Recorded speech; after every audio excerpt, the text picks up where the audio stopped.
Operation Domination is underway. The ultimate game plan to dominate your NFL experience. With your hosts, Damien. You gotta be confident about your Achilles when you show up. Yeah, I mean, I got him at Chris Hearing Dowhouse, about Mr. Pointless and fantasy and Adam LaRue. Don't hope to win. Be great and dominate. Now we have some more discussions I want to get into, though. Cam Scattebo, always a big topic of conversation amongst everybody because, well, he's an enigma, right? Like, the guy was fantastic on the ground. I think, second to an overall yardage to DeGenti.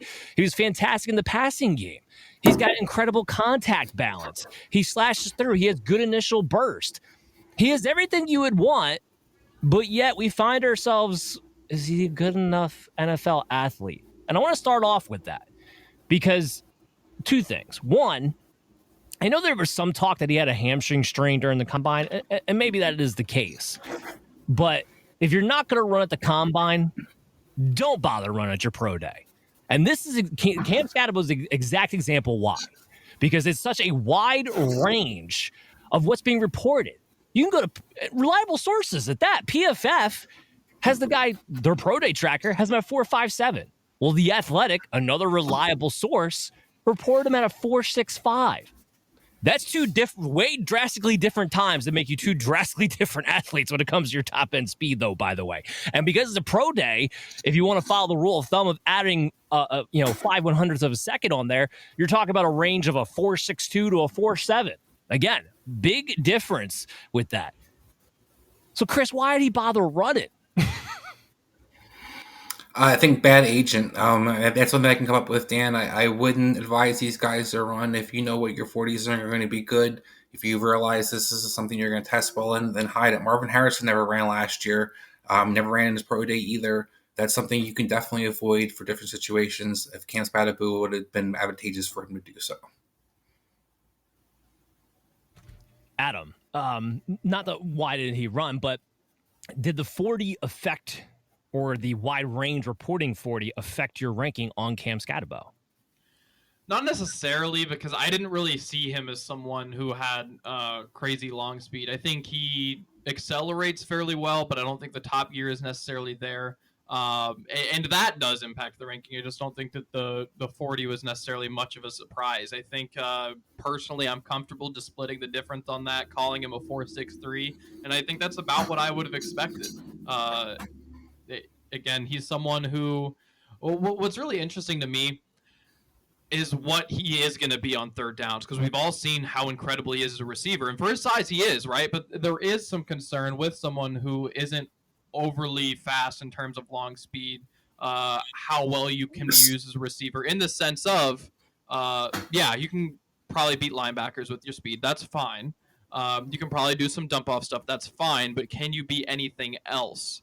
And that's a concern for me. And then the other part of it is, for a guy who is as big as he is, and is a guy who I'm told is going to be a third down guy, I didn't see it as a pass blocker, which was really concerning for me as well. He was tough enough for it. Again, he's not a guy that's afraid of contact, but another guy who I didn't really feel like felt pressure very well or could read blitzes very well, was doing a very good job of staying in front of people. So those are my big concerns with him, but there's a lot of things he does well. I think he reads the field really well, and he has a really strong stiff arm, for example. I think he does a good job of getting extra yards. So good back, but is a strange one. Chris, what were you going to say there? I just thought, Adam, you talked about the pass catching, and I think that's what impressed me the most. I have not seen a guy who profiled that had over 12 yards or 11 yards per catch for as consistently as many catches as he had, both at Sacramento State and at Arizona State. I understand that he didn't run an incredible 40. I expected him to run a 40, Dan, and if that's the question, it did not change my book, because I expected him. Most people had, on the side of caution around, he's going to run a 4.7. But that's where I feel like Cam Scattebo has been different, where, historically scouting guys, I've rarely seen that production and having guys average that many years and not be effective out of the backfield. That to me is where I realize he's not a one-trick pony. It's not just a screen game. It's not just a draw. It's not just an angle route. That this guy legitimately can beat people and not just make people, catch the ball, but he can make people miss after he catches the ball as well, which I think is going to be highly valuable. Yes, he's not going to break a lot of 60 or 70 yarders, but let's be real. That doesn't happen a lot in the NFL. What you're looking for is guys who are going to make big plays and get consistent first downs. The guy breaks a lot of tackles and catch the ball out of the backfield. I'm with you, Adam. There's definitely some, a lot of these guys in general have questions at pass protection, but you do see a body that can handle pass protection, a guy that's willing to stick his nose in it, and a guy that you think he has pride that wants to be one of the better players out there. I always kind of look at that as a guy who's trying to get better. And what I'm really impressed by is usually when your stats don't necessarily change depending on the level you played at. You look at his numbers at Sacramento State, you look at his numbers at Arizona State, they're very similar. And that's where I was like, I think this guy can just be what he is. No matter what you kind of put him at, I think the level's not necessarily going to change. We know defenses are smaller in the NFL than they have been historically. I think he profiles well in today's NFL. That's why I'm a little higher on him than a lot of people have been, because I wanted to hate on Cam Scattebo in every kind of way. But the more I saw the stats, the more I watched this guy play, I just realized he's going to effectively get you 4 or 5 yards, per carry, which is going to love offensive coordinators are going to love having him and involving him. And if you can catch the ball out of the backfield on top of it, make people miss, you're easily a weapon that don't need to take off the field. You can become that guy out there really quickly. Yeah, I think it comes down to a question of what's more important, elite speed or elite burst? I think that's what you have to ask yourself when it comes to Cam Scattebo. Because, look, the guy jumped out of the gym. He had a 39.5 vertical jump and a 10.3 broad jump. And it shows on tape. He goes from 0 to a 60 on a dime. It's just when he gets to the third level, he may get hawked down. He may not be necessarily break away. Okay. But he had 21 15-plus yard carries last year. That was 15th. And then yards after contact. Other than Genty, I don't know if anybody else in this class has better contact balance. He was third in yards after contact, 4.09 yards after contact per attempt. That's insane when you actually think about it. And then not to mention the passing attack where he was, 7th in yards per out run and 2nd in missed tackles forced. So he jumps off the charts everywhere. Now, he's a late breakout, right? He's 23 years old. It did take him a little bit longer to have this huge season, but it was a huge season.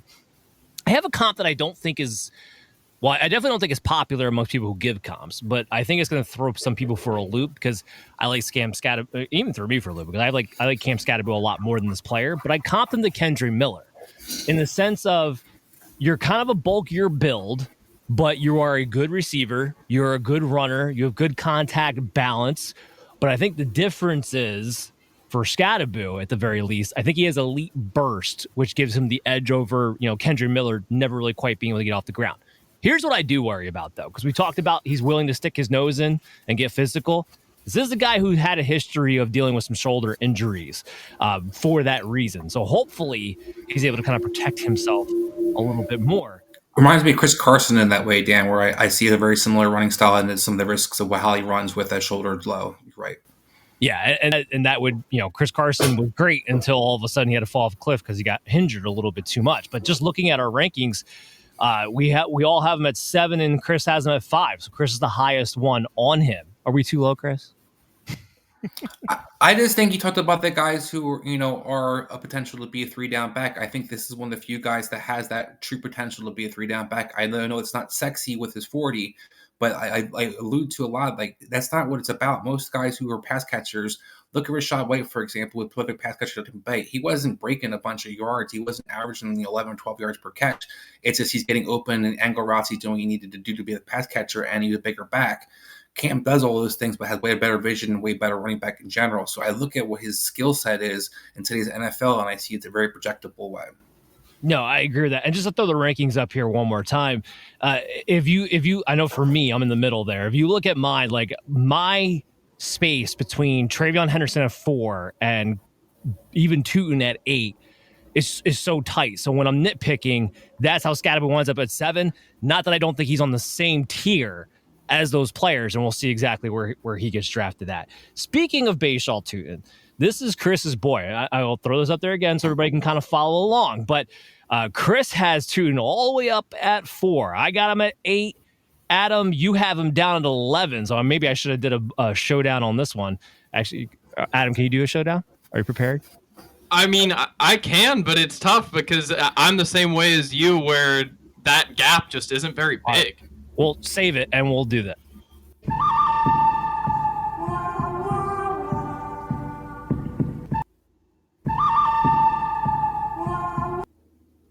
All right, so a little bit on the fly here for a showdown of ours that we have going on, but we're gonna have Chris and Adam face off because it's a big enough discrepancy that we got to do something about it here.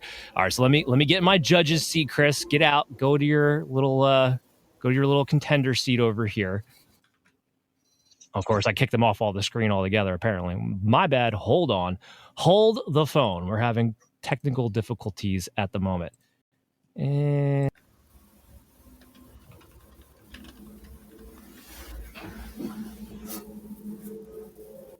I am on my right side now. You're in the middle, I believe.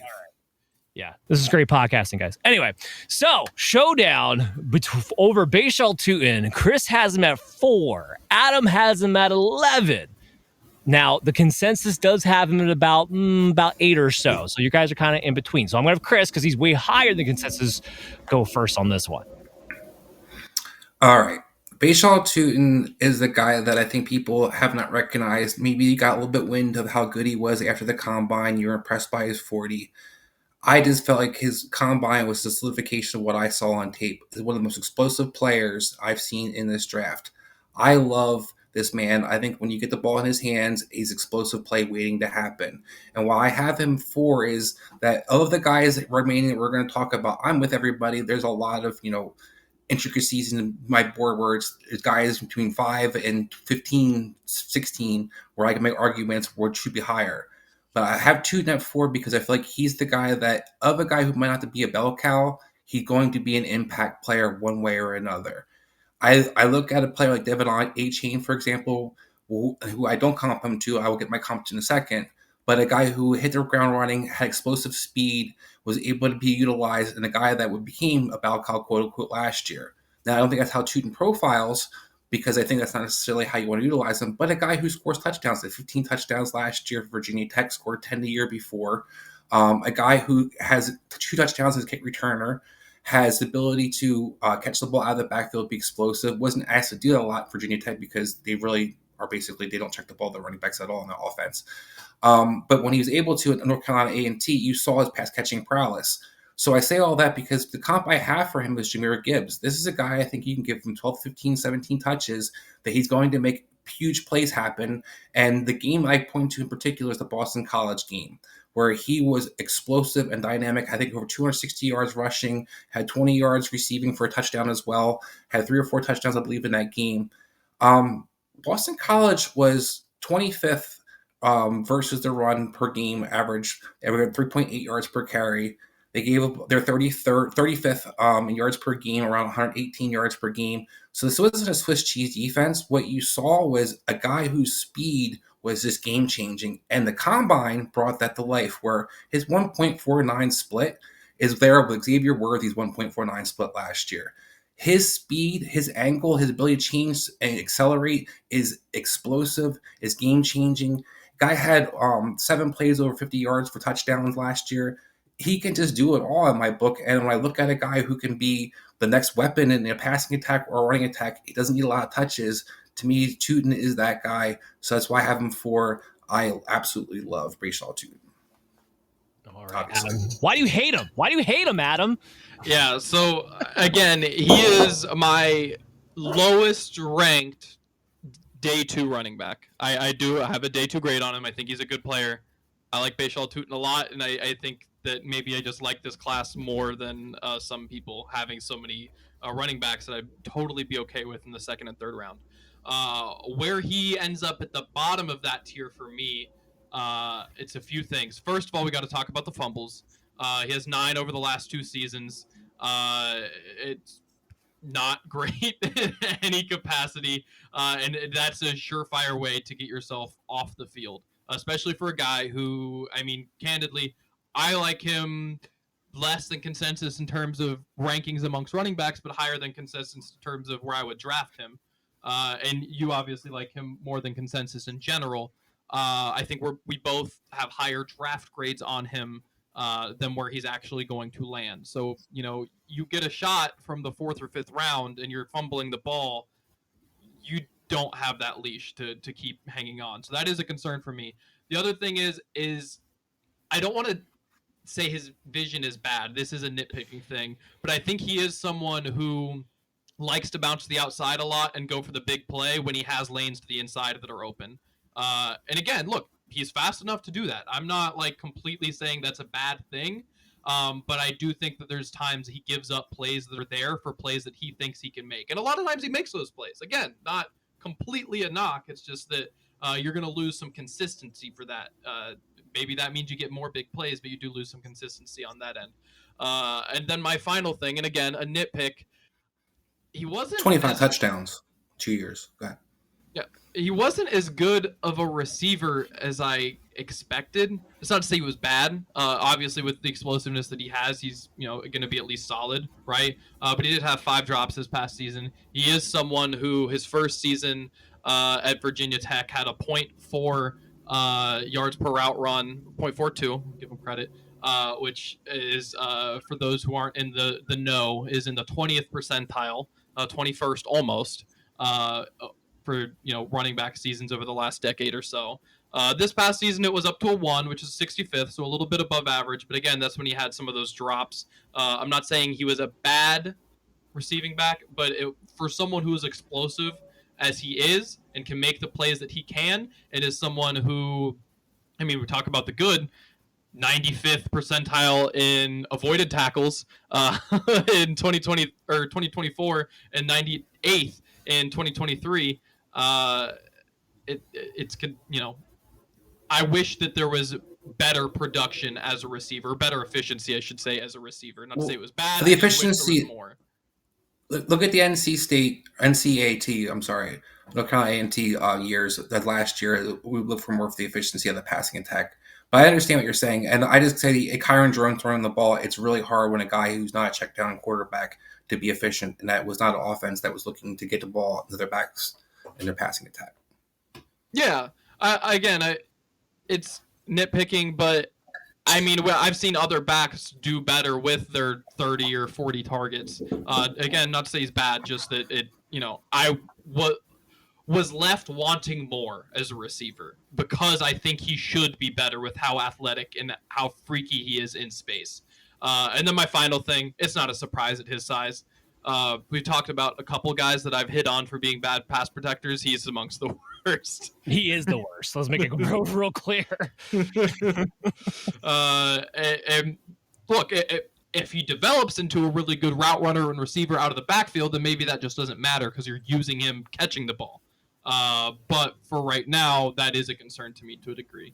I think he's someone who his upside is through the roof in this class as a receiver and as a runner. A lot of these guys have really solid floors, I think. We talked about Travion Henderson, who I don't think is going to be anything worse than a 13-carry rotational back. I could see anywhere between Tutin being a top 12 running back 3 years from now and out of the league.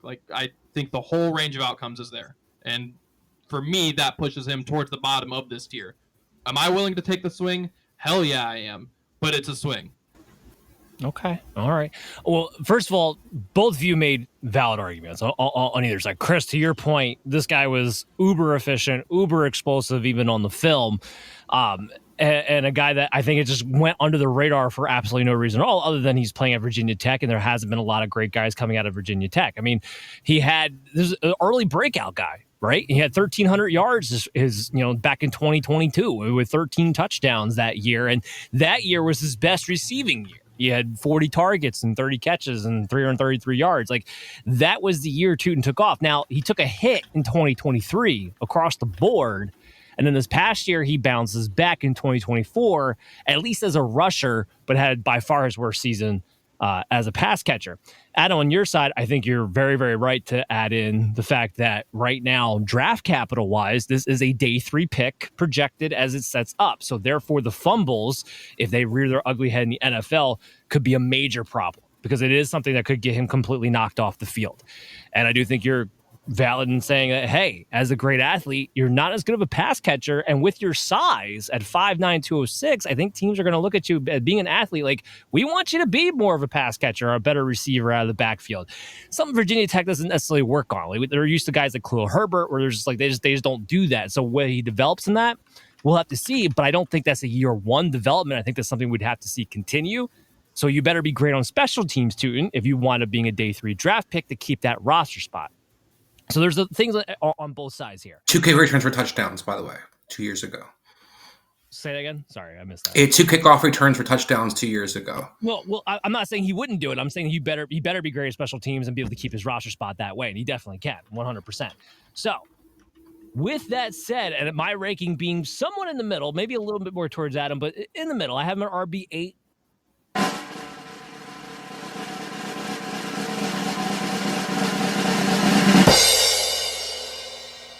I'm going to lean towards Chris here on this one. And the reason why is mostly because of the player comp. I saw the film, I graded him out, had a good feel for him. And then when the combine comes out, and while the combine is not the biggest part of my process, but it does allow me to give you a better comp. And I believe in the player comps as far as what type of player you can be. He's very, very close to Jamal Charles. And Jamal Charles had a lot of the similar concerns coming out of college of pass catching, draft capital, fumbles, all of those natures. But because he's just a phenomenal athlete, he got the opportunity to put it together. He went off like Donkey Kong. Tutin is the closest thing we've seen to a Jamal Charles athlete coming out of the running back class, I think maybe ever. Devon Achane's closer to Chris Johnson, so that's why I'm not putting him in that same category. So I lean a little bit towards Chris taking the swing on Tutin at 4, then Adam at 11. All right, so let's get back into our discussion subjects here. Now, we've got to talk about Adam. You have Damien Martinez. Talk about guys who are higher in consensus. You have Damien Martinez at number 5 on your, or I'm sorry, you moved him up to 4, or did I get that wrong? No, you moved him up to 4. You have number 4 on your list. Damien Martinez, guy out of Miami who I don't think anybody's got him that high. No, I think I'm alone on this one. And look, I think I'm going to go back on some things that I've said where he is a guy who probably projects early as a 2-down guy. But man, I love him so much on those 2 downs. Like I said earlier on, I think it's him, Caleb, and Genty that are the best pure runners in this class. I think that he is someone who is both explosive and does the right things. I think at his size, getting the 4.51 was really strong. I think he's someone who had good explosive, good jumps. Not the best in the agility, but again, at 5'11", 217, I think plays probably a little bit heavier than that. He's a bit of a bowling ball and can get, once he gets some long speed going downhill, it can be really hard to get down. He's someone who I think from a fantasy perspective could end up, if he's given the opportunity to carry a workload, and I think that he's capable of carrying a workload. He's certainly had the carries, over his career. Could be a Nick Chubb-esque type of player in the sense of managing to, without being a prolific receiver, still have some fantasy impact because I think he is that damn good as a runner. Now, again, it's the same thing with Tutin, where I get to keep him this high because the draft hasn't happened yet. Because if the draft capital really comes in at like a 6th round, then obviously he has to drop a little bit when we get towards drafts. And I mean, that sucks, but that's the reality. His projection's a 4th round right now, just so everybody knows. Sure. So look, landing spot's going to matter a lot. There's no doubt about it. But again, he's someone who, I mean, in terms of a runner, just looking at some of the things for 2024, for example, his elusive ratings in the 92nd percentile, his PFF run grades in the 97th percentile, his avoided tackles is in the 85th percentile, his attempts is in the 82nd percentile, which look, that shows that he can carry a workload for one, and for two, like,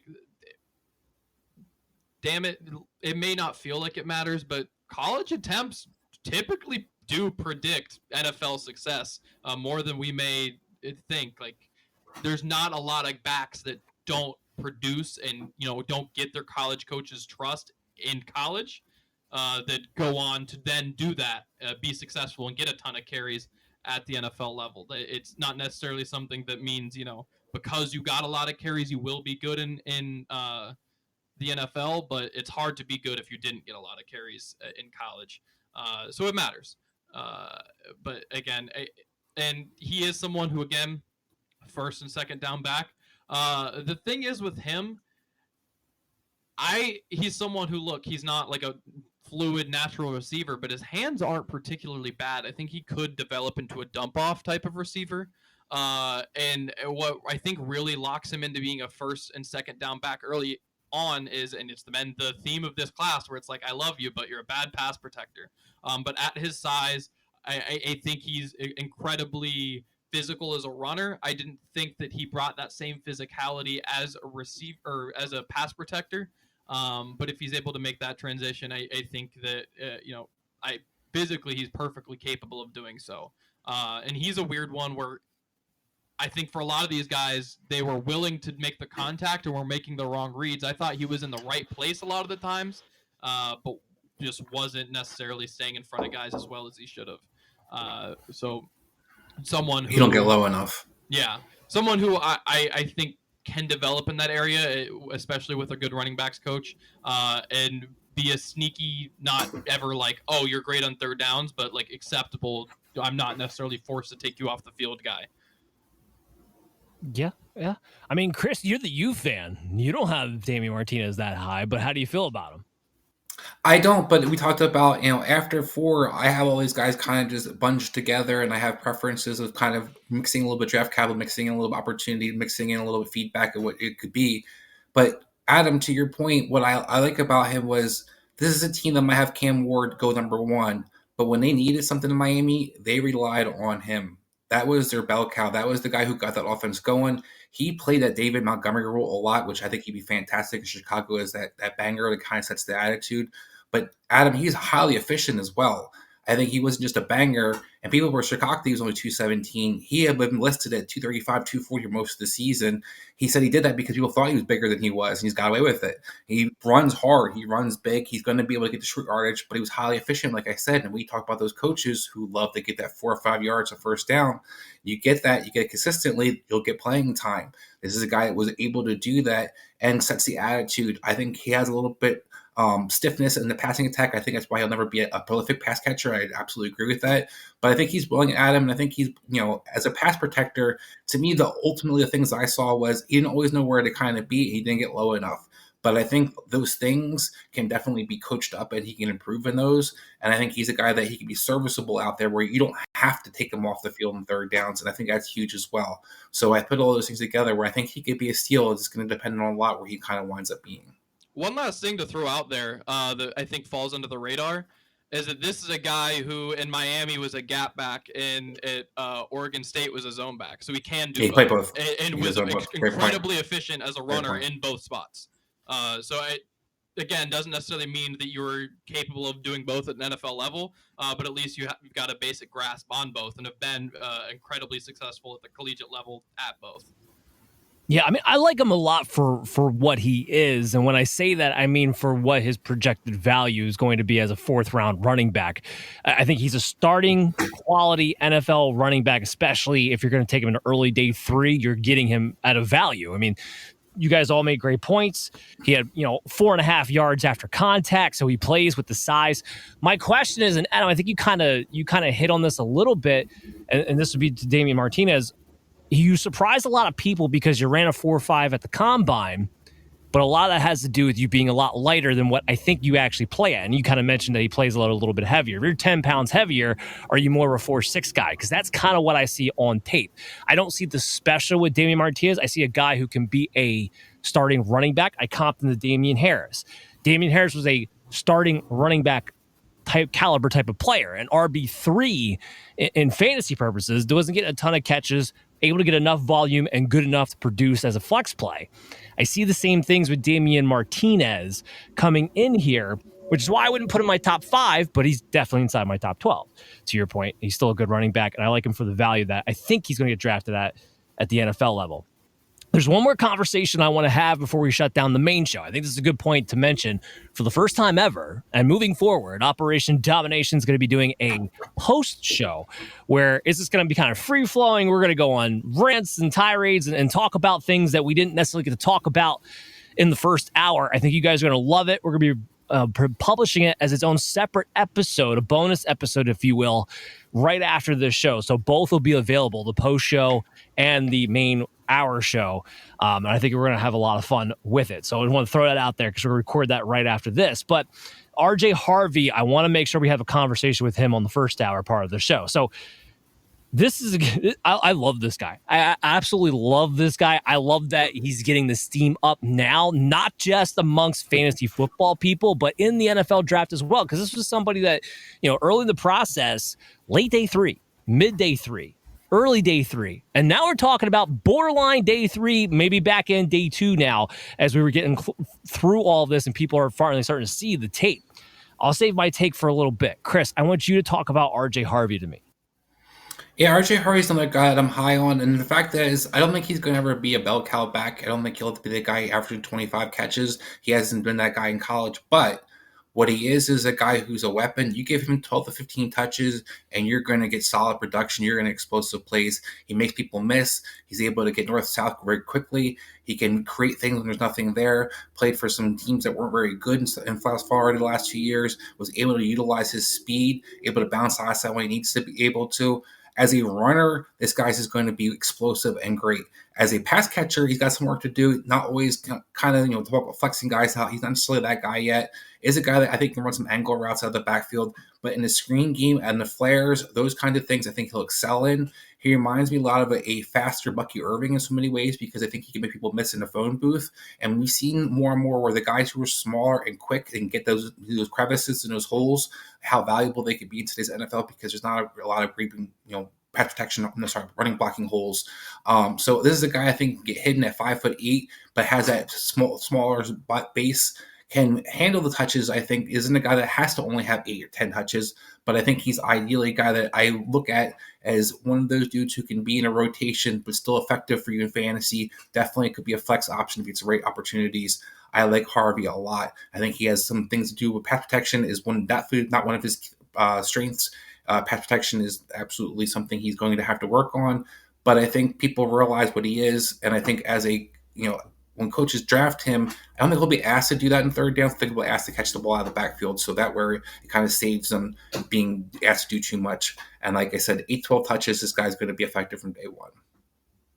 I like it. I like the fact that I put the rankings up there. I'm a 6. Chris has him at 7. Adam has him at 8. So we're all right in that same tier area.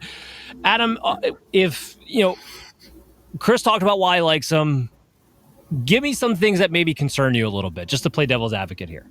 Yeah, I mean, I think the first one is the one that Chris already hit the head on, which is pass blocking is something that is not only a problem, but it's not something you really expect to get any better, right? He's 5'8", 200 pounds, probably just is what it is at this point. The other piece of it is this is a guy who really until his third year at UCF wasn't doing too much. Actually, fourth year, because he didn't play in 2021. So just 3 attempts as a freshman. Didn't play in 2021. 2022, we had 118 attempts. And then you really get going these last 2 years. He's someone who, outside of that, I think there's a lot to like. Like, he is a really good athlete. He is really elusive. He has graded out really well as a runner.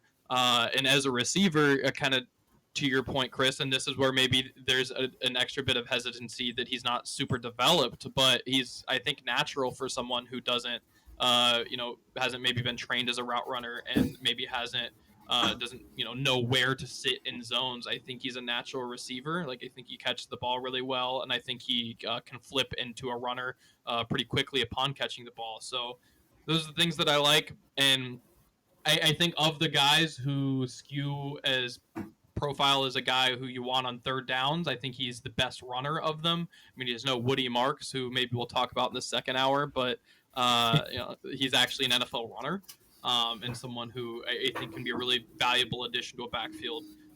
But probably not a workhorse, not a guy who's going to be a game in and game out starter, but someone who's really explosive and really fun to watch. Just needs to stay healthy. And does need to continue to develop as that third down back. Real quick for you, both of you, do you see a little Chase Brown in him? Because that's kind of, as we're talking about it, I think I see a little Chase Brown as some of the coming out. Are you reading my outline? Like, are you in my notes right now? Because that's literally the player comp that I have is Chase Brown to RJ Harvey. Awesome. So yes, I see a little Chase Brown in him from that standpoint. Because he is an excellent athlete. He has excellent vision. He's an excellent athlete, especially as a runner of the football. And he's a good He's a good pass catcher too. So if they utilize him to get around the pass protection, as if you're going to be out there on third down, we're using you as a route runner or a screen guy and an angle guy, then I think he can get away with still being productive in the receiving game without necessarily being on the field constantly in those situations where they want to pick up blitzes and stuff like that. Adam, the other thing I'll add to the concern list kind of deal, he is 24. Like he is an older back. He did have an older breakout age, which means for fantasy purposes, guys who are 24 coming into the draft, the overwhelming majority of them last about 3-4 years tops. So that's what's working against him. But I think this is the guy who, look, missed tackles forced, 69 as 13th overall. Talk about explosive. He was second in the nation in 15-plus yards on carries, 32 carries over 15-plus yards. And again, just to reiterate, the passing is 1.39 yards per route run as 38th. So he can do a little bit of everything. Even as a smaller back, he can handle a larger workload. I understand why a lot of people want to comp him to Bucky Irving. Like, I do think he could get utilized in a similar way where maybe he's paired up with a Rachaad White type, a receiving type, maybe more so, or at least another back and he's in a committee. But he's not going to need 20 plus touches to get his nut. Like he's gonna be able to get 15, 16 touches and still be an RB2 because he's such a great contact balance runner, because he's going to be super efficient. I just had his numbers up a second ago. Trying to see, you guys know at the top of your head how many touchdowns he had, because he's pretty good at the goal line as well. I just don't have the touchdown numbers in front of me, but I thought it was 8 rushing, but not 100% positive this year. I have it right here. So in 2024, we have 22 total touchdowns. 23, we have 16 and 5 in 2022. Yeah, so because he's somebody on film, he doesn't get pinned backwards. He runs low. He gets through the line of scrimmage. He's kind of the new age. And Chris, I think we've had a conversation about this off screen at some point. He's kind of that new age of the smaller running back who's really good at the goal line, and teams are starting to realize that I don't need a big bruiser to be a goal line back necessarily. I can see that being RJ Harvey's role. And because he is climbing the boards and projected draft capital, I think this is somebody you have to take in the second round of your rookie drafts coming up in Dynasty. You have to take that shot. Almost no matter where I can't say no matter where he winds up, but there's a lot of situations out there. I think RJ Harvey goes that he's going to outplay the next guy and get himself into a significant rotation. As his vision is fantastic too. So big RJ Harvey fan. I'm the highest of them all in this group. I have him at 6, but again, that tier is all right there. That's going to close it down for the main show. This is the main show. That's going to close it down for this. We got the post show. Make sure you check it out on your favorite podcast app when you go to Operation Domination Football, and make sure you subscribe to the @FF Advice Net YouTube channel, Fantasy Football Advice Network. We're going to put out all of our videos on there, along with a lot of other great content from the network as well. So make sure you check that out. Next week, we are going to have Pat Fitzmaurice, the legendary Pat Fitzmaurice, on to talk about some wide receivers next week. So make sure you tune into that. Hopefully we won't be a day late like we were today. We were having technical issues last night, so that's why this podcast is going to be coming out a day later. But hopefully it'll be out for you Thursday morning like it's supposed to be. Everyone, take care. We'll see you